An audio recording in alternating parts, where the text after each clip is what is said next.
بسم اللہ الرحمن الرحیم۔ اس سورت کی پہلی 10 آیات کے بارے میں حضرت عمر رضی اللہ تعالی عنہ روایت کرتے ہیں کہ جب آپ صلی اللہ علیہ وسلم پر وحی اترتی تو آپ کے چہرے کے آس پاس شہد کی مکھی کی سی گنگناہٹ جیسی آواز آنے لگتی۔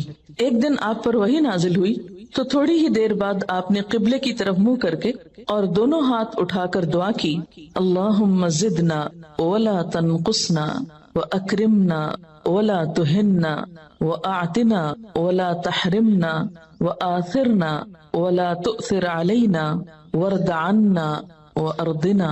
اس کا ترجمہ ہے، اے اللہ ہمیں زیادہ کر، تھوڑے نہ رہنے دے، یعنی ہماری تعداد میں اضافہ کر اور کمی نہ کر، ہمیں عزت عطا فرما، ذلیل نہ رہنے دے، ہمیں عطا کر اور محروم نہ رکھ، ہمیں دوسروں پر مقدم کر، دوسروں کو ہم پر مقدم نہ کر، ہمیں خوش کر دے اور ہم سے خوش ہو جا۔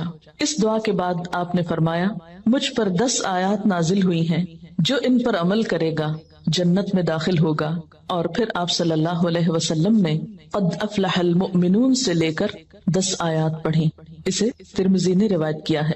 اسی طرح نسائی نے کتاب التفسیر میں یزید بن بابنوس سے نقل کیا ہے کہ انہوں نے حضرت عائشہ رضی اللہ تعالی عنہا سے سوال کیا کہ رسول اللہ صلی اللہ علیہ وسلم کا اخلاق کیسا اور کیا تھا؟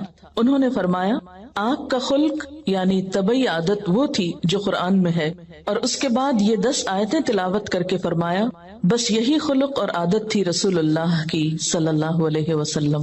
یہ حدیث کافی مشہور ہے، کان خلقہ القرآن، کہ آپ کا اخلاق قرآن تھا، لیکن اس کے بعد یہ 10 آیتیں تلاوت کر کے فرمایا، بس یہی خلق اور عادت تھی رسول اللہ صلی اللہ علیہ وسلم کی۔ تو گویا حضرت عائشہ رضی اللہ تعالی عنہا نے پورے قرآن پاک میں سے خصوصاً ان 10 آیات کی تلاوت کر کے آپ کا اخلاق ان کے مطابق بتایا۔ انہی آیات کی روشنی میں مجھے اور آپ کو بھی اپنے اخلاق کا جائزہ لینا ہے، اپنے آپ کو پرکھنا ہے کہ کیا ہمارے اندر یہ صفات اور یہ عادات پائی جاتی ہیں۔ کیوں؟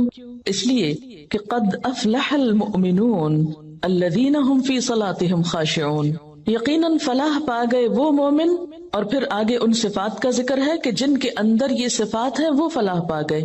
اس سے یہ پتہ چلتا ہے کہ اگر یہ صفات نہیں ہیں، یہ باتیں جو آئندہ بتائی جانے والی ہیں، اگر یہ ہمارے اخلاق اور کردار کا حصہ نہیں ہے اور ہم ان صفات سے محروم ہیں تو ہم رزق پر ہیں۔ کہیں ایسا نہ ہو کہ اس کامیابی سے محروم ہو۔ اگر ہم حقیقی معنوں میں کامیاب ہونا چاہتے ہیں تو پھر کوشش کر کے ان صفات کو اپنے اندر پیدا کرنا ہوگا۔ تو آئیے دیکھتے ہیں کہ اللہ تعالیٰ کیا فرما رہے ہیں۔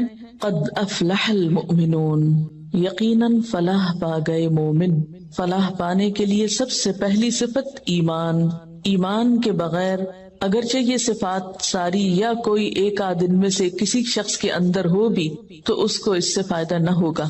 یہ صفات بھی اس وقت فائدہ دیں گی جب ایمان ہوگا۔ یہاں کامیابی کے لیے لفظ فلاح استعمال ہوا ہے۔ کامیاب ہو گئے مومن، فلاح پائی مومنوں نے۔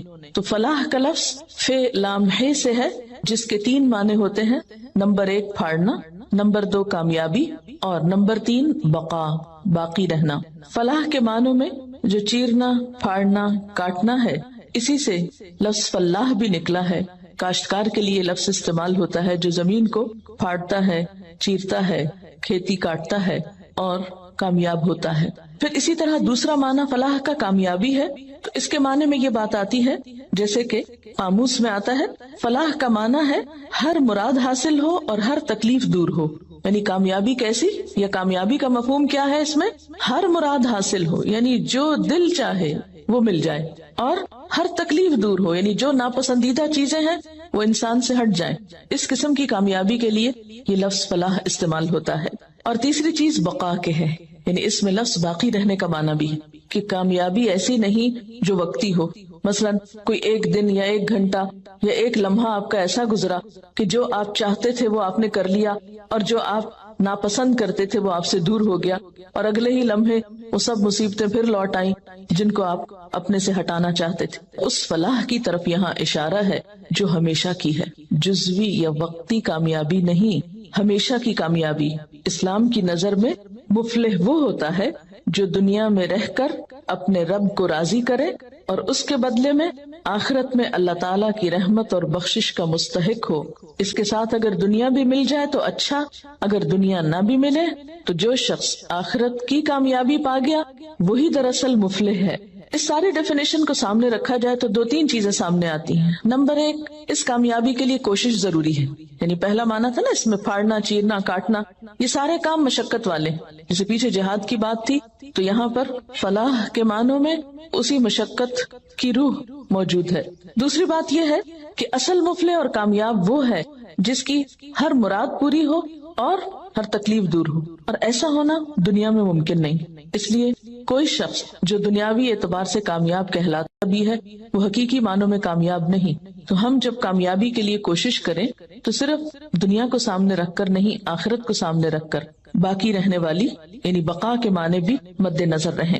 تو قد افلح، اب جب لفظ ہم بولے افلح، کامیاب ہو گیا، تو کیا ذہن میں آ رہا ہے؟ محنت کی، مشقت کی، وہ مشقت کام آئی، فائدہ مند رہی، قبول ہو گئی، ایسی خوشی نصیب ہوئی کہ جو چاہا مل گیا اور جو پسند نہیں تھا وہ سب دور ہو گیا، اور پھر ایسی کامیابی جو ہمیشہ ہمیشہ کے لیے۔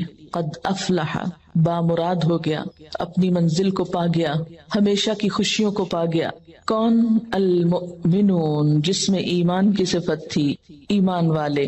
اور ایمان بھی یہاں صرف زبانی اقرار کا نام نہیں، اسی لیے مؤمنون کی ساتھ جو صفات بتائی جا رہی ہیں وہ کچھ تمناؤں اور آرزوؤں پر مشتمل نہیں یا محض باتوں پر مشتمل نہیں، بلکہ اس میں محنت ہے، مشقت ہے، کوشش ہے۔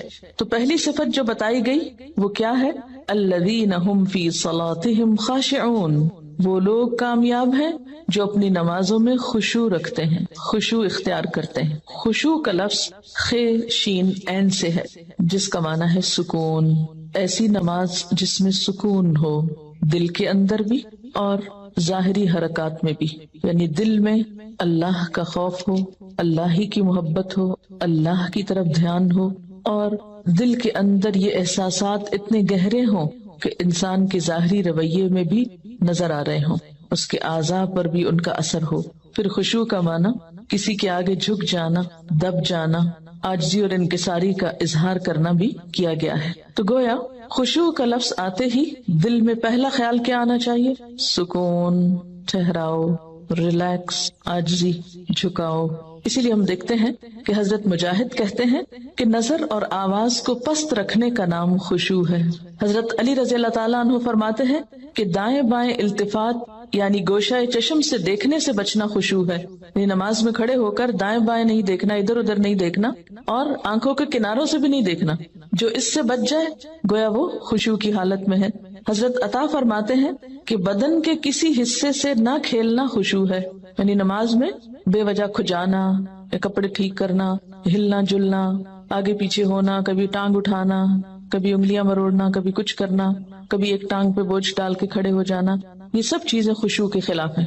حضرت ابو ذر رضی اللہ تعالیٰ عنہ سے روایت ہے کہ رسول اللہ صلی اللہ علیہ وسلم نے فرمایا، اللہ تعالیٰ نماز کے وقت اپنے بندے کی طرف برابر متوجہ رہتا ہے جب تک وہ دوسری طرف التفات نہ کرے، یعنی بندہ جب رب کی طرف متوجہ رہتا ہے تو رب بھی بندے کی طرف متوجہ رہتا ہے۔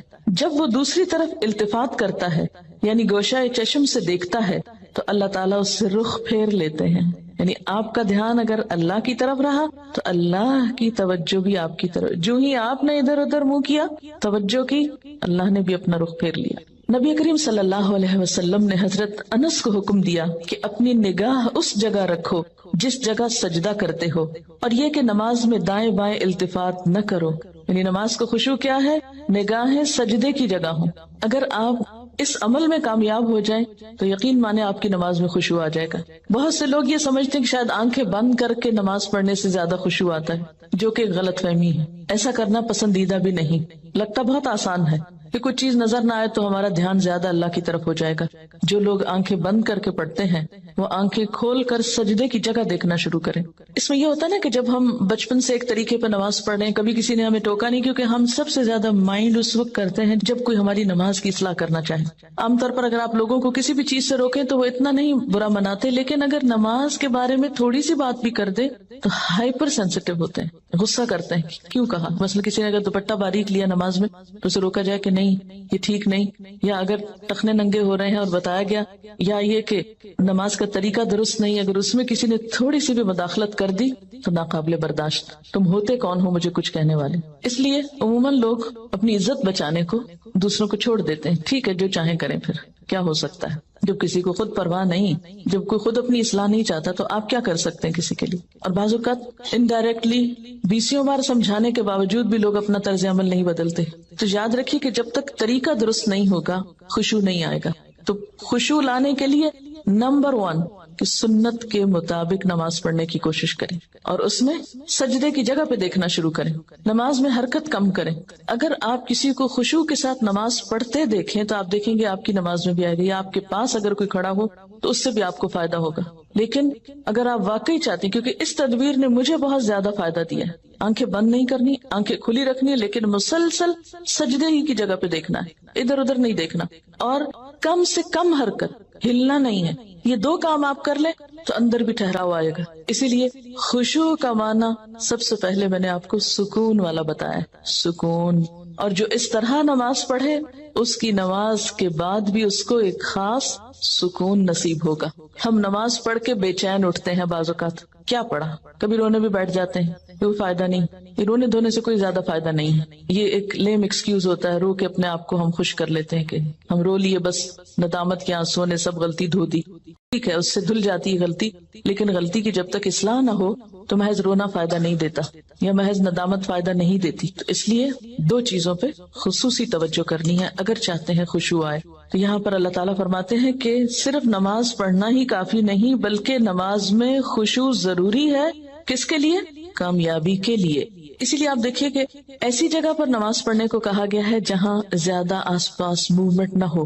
مردوں کے لیے تو بہت ہی اچھا چانس ہوتا ہے کہ مسجد میں چلے جائیں, مسجد میں سبھی نماز پڑھیں, کچھ اور تو وہاں ہو نہیں رہا ہوگا, تو اس میں خشوع پیدا ہونے کا ایک قدرتی ماحول ہوتا ہے. لیکن عورتوں کے لیے کیا پسندیدہ ہے, جیسے حدیث میں آتا ہے کہ گھر کے اندر والے حصے میں, یعنی جتنا عام ایکٹیویٹی والے حصے کو چھوڑ کر آپ الگ تھلگ ہو کر نماز پڑھیں اتنا ہی اچھا ہے. تو جب ہم سکون کے فارمولے پہ عمل کریں گے تو لازمی طور پر پھر ہم نماز میں کچھ اور چیزوں کا بھی خیال رکھیں گے جو عموماً دیکھا گیا ہے کہ لوگ ان کا خیال نہیں رکھتے. تو کن چیزوں سے پھر بچنا ہے؟ مثلاً نمبر 1 ہلنا نہیں, نمبر 2 مختلف سمتوں میں جھکنا نہیں. کیسے؟ یعنی یہ نہیں کہ کبھی دائیں ٹانگ پہ کھڑے ہو جائیں, کبھی بائیں ٹانگ پہ کھڑے ہو جائیں, یہ نہیں کرنا. ٹھیک ہے, اگر شروع میں آپ کو بہت لمبی نماز کی عادت نہیں تو مختصر پڑھنا شروع کریں, لیکن ہلے بغیر. کپڑوں کو بار بار سمیٹے نہیں, نہ ان کو جھاڑیں. ایسا دوپٹہ یا ایسا لباس نہیں پہنے کہ جو بار بار گرے اور بار بار آپ اس کو سمیٹنے میں مصروف ہوں. پھر اسی طرح جائے نماز کو درست طریقے پہ بچھائیں, یہ نہیں کہ نماز کے بیچ میں ہی آپ اسے ٹھیک کرنا شروع کر دیں. ایسی جائے نماز پہ کھڑے مت ہوں کہ جو ہر دفعہ میں اکٹھی ہو جائے اور ہر دفعہ میں آپ اس کو سیدھا کر رہے ہوں. پہلے جو کھجور کے درختوں کے پتے ہوتے تھے ان کے جو جائے نماز ملتے تھے, اگر آج آپ کو میسر ہو اور اس پر نماز پڑھنے کی کوشش کریں تو آپ دیکھیں گے خشوع میں اضافہ ہوگا. ان کو ایک نیچرل میٹ ہوتا ہے نا, اس کی اپنی ایک خوشبو بھی ہوتی ہے اور وہ اکٹھا نہیں ہوتا, اور اس پر آپ کے ہاتھ پاؤں سب جم جاتے ہیں. یہ جتنی مخملی جائے نمازیں آ گئی ہیں اتنی ہی نماز میں خشوع ختم ہو گیا. کبھی پاؤں پھسل رہے ہوتے ہیں, کبھی ہاتھ پھسل رہے ہوتے ہیں. جس چیز پر آپ نماز پڑھتے ہیں اس کو بھی درست کرنے کی ضرورت ہے, وہ بھی مددگار ہے. اسی لیے آپ صلی اللہ علیہ وسلم نے نماز کے وقت سامنے نقش و نگار اور جائے نمازوں کے اوپر نقش و نگار اور ان چیزوں کو ناپسند کیا ہے, کیونکہ یہ بھی نماز میں خلل انداز ہوتے ہیں. پھر اسی طرح تن کے بھی نہیں کھڑے ہونا چاہیے, یعنی بہت اکڑ کے نہیں کھڑے ہوں, بلکہ نارمل نیچرل ریلیکس طریقے سے کھڑے ہوں. بہت اونچی قرات نہ کریں. مثلاً اگر آپ تہجد میں یا نفل کسی میں ذرا سا زیادہ تلاوت کرنا چاہتے ہیں, بہت چیخ چلا کے نہیں کریں. یا کہیں آپ امامت کرا رہے ہیں تو اس صورت میں بھی قرات میں عاجزی ہونی چاہیے, کیونکہ وہ بھی خشوع میں اضافہ کرے گی. اسی طرح گا گا کر تلاوت کرنا یہ بھی درست نہیں. مصنوعی تکلف سے تلاوت کرنا, پھر اسی طرح نماز میں جمائیاں لینا اور لیتے چلے جانا نہیں, ان کو کنٹرول کریں. اسی طرح جلدی جلدی کرنا, کیونکہ خشوع کیا ہے؟ سکون. اور سکون میں کیا ہے کہ آپ جب قیام کریں تو ہلنا بند کر دیں, رکوع کریں تو اتنی دیر رکوع کریں کہ جسم ہلنا بند کر دے. رکوع سے جب اٹھیں تو کھڑے ہو کر دوبارہ اتنا کھڑے ہوں کم از کم کہ آپ کا جسم ہلنا بند کر دے. پھر جب آپ سجدے میں جائیں ٹک جائیں اور اس وقت سر اٹھائیں جب تسبیحات پوری ہو چکی ہوں اور ہلنا بھی ختم ہو چکا. یہ نہیں کہ آپ ایک کانسٹنٹ موومنٹ میں کھڑے ہوئے تو رکوع میں ہلتے ہلتے پھر کھڑے ہو گئے, پھر سجدے میں ابھی ہلنا بند نہیں تو پھر کھڑے ہو گئے اور پھر واپس پلٹ گئے. یہ ماری ماری نماز جو ہے جلدی کی, اس سے قطعاً خشوع نہیں آتا. خشوع کے لیے آپ کو ٹھہر ٹھہر کر آہستہ نماز پڑھنی ہوگی. اسی طرح اگر کوئی چیز نماز میں اذیت دے رہی ہو تو اس کو ہٹانا ضروری ہے, کیونکہ بعض اوقات جب ہم کہتے ہیں نا سکون اور ٹھہر جانا, تو اس میں ہم ایسا ٹھہرتے ہیں کہ کوئی چیز اگر ہمیں اس میں پریشان کر رہی ہے, چبھ رہی ہے, یا کوئی خارش ہو گئی یا کچھ, تو ہم اس کی طرف بھی توجہ نہیں دیتے. نتیجہ کیا, تو کچھ سمجھ نہیں آتا پڑھ کیا رہے. تو یہ ان نیچرل قسم کا سکون بھی طاری نہیں کرنا. اس میں کوشش کریں کہ کم سے کم موومنٹ سے اس سبب کو دور کر دیں. مثلا اگر کہیں خارش ہوئی ہے تو ایک ہاتھ سے بس اس جگہ ہلکا سا دبا کے خارش کر دیں. یہ نہیں کہ ہلا ہلا کے خارش شروع کر دیں, یا بالوں سے کھیلنا یا کپڑوں سے. مختلف لوگوں کو دیکھ کے آپ اندازہ کر سکتے ہیں کہ کون کس طرح پڑھ رہا ہے نا, اور اس سے اپنے آپ کو کمپیئر کرتے ہیں. تو یہ ساری چیزیں جو ہیں ہل جل کی, یہ نماز کی خشوع میں اثر انداز ہوتی ہیں. پھر ایک اور مرحلہ ہے اور وہ ہے اندر کے خیالات اور سوچوں کا. بہت سے لوگ اس پر پریشان ہوتے ہیں. اگر آپ اس طریقے پہ عمل کریں گے, سجدے والی جگہ پہ دیکھنا ذرا شروع کریں, آپ دیکھیں گے خیالات کم ہو جائیں گے. بہرحال ہر شخص کا اپنا اپنا حساب ہو سکتا ہے, کیونکہ اللہ کے رسول صلی اللہ علیہ وسلم کی کوئی بات بھی حکمت سے خالی نہیں. تو خیالات دو طرح کے ہوتے ہیں, ایک ہوتا ہے خیالات کا آنا اور ایک ہوتا ہے خیالات کا لانا.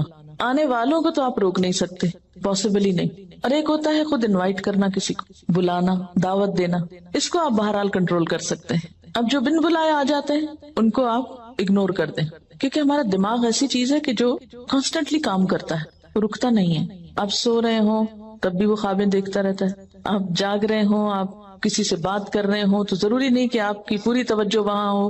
بہت دفعہ ایسا ہوتا ہے کہ بات کرتے ہوئے آپ کا دھیان وہاں بھی ہوتا ہے اور کہیں اور بھی ہوتا ہے. تو ان تمام چیزوں پر جو خیالات تو خود بخود آ رہے ہیں وہ آتے رہیں گے, اس کو نہیں آپ روک سکتے. مثلا کانوں کے اوپر تو آپ کیا کرتے ہیں, ہاتھ رکھ سکتے ہیں, آنکھوں کو بند کر سکتے ہیں, زبان بند کر سکتے ہیں, لیکن دماغ کے خیال کا کیا کریں؟ کوئی ڈھکنا نہیں دے سکتے, کسی قسم کا کنٹرول, کوئی سوئچ نہیں آف کر سکتے. وہ تو خدا نخواستہ آف ہوا تو پھر تو گئے, آن نہیں ہو سکتا پھر. اب یہ بڑی مشکل ہے, اس لیے ان کے پیچھے نہ پڑے, ان کو زیادہ سوچے نہ, ان کو اہمیت نہ دے, ان کو اپنے اوپر حاوی نہ ہونے دے, ان کا تذکرہ نہ بہت زیادہ کریں. کہ کچھ لوگوں کو میں نے دیکھا وہ ہر ایک کو لے کے بیٹھ جاتے ہیں, میں کیا کروں, خیال بہت آتے ہیں نماز میں. کسی کے پاس کوئی جادو کی چھڑی نہیں کہ جو ایک آپ کو لگائے گا اس وقت اور آئندہ آپ کے خیالات نہیں آئیں گے.